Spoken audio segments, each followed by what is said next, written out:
বাজার গেছিলাম আর বাজার থেকে মাছ মাংস কিনে নিয়ে আসছি সকালে উঠে। আসসালামু আলাইকুম, সবাই কেমন আছেন?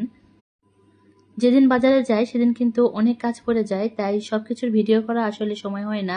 ভাবলাম মাছটারই ভিডিও করি। মাছটা সুন্দর করে কেটে কুটে আমি লবণ দিয়ে ভালো করে পানি দিয়ে কচলায়ে পরিষ্কার করে নিচ্ছি। আর অন্যান্য মাছ মাংস সব ফ্রিজে রেখে দিয়েছি। মাছটা আজকে রান্না করব, টাটকা মাছ, তাই এটা ভালো করে কেটে কুটে নিচ্ছি।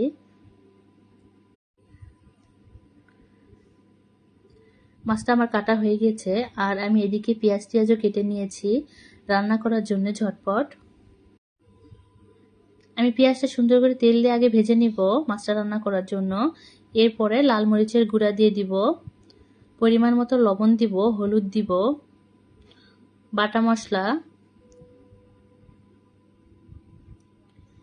গোটা মশলাও দিব, তেজপাতা, দারচিনি সব দিয়ে ভালো করে মশলাটা কষাই নিব। কেটে রাখা মাছ দিয়ে দিলাম, মাছের টুকরোগুলো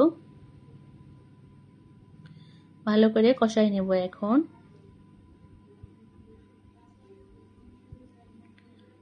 ভালো করে কষানোর পর আমি সামান্য পানি দিয়ে নিলাম মাছটা সিদ্ধ হওয়ার জন্য।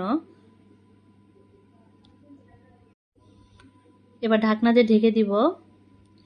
কিছুক্ষণ পরে মাছটা আমার বলক উঠছে।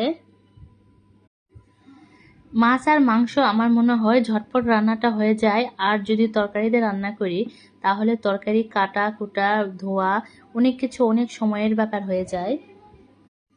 কথা শেষ না হতেই মাছটা আমার রান্না করা হয়ে গেছে আর ভাত হয়ে গেছে, গরম গরম ভাত আর মাছের ঝোল। আমরা সবাই পছন্দ করি, আমার মেয়েটাও পছন্দ করে। সবাই ভালো থাকবেন, আল্লাহ হাফেজ।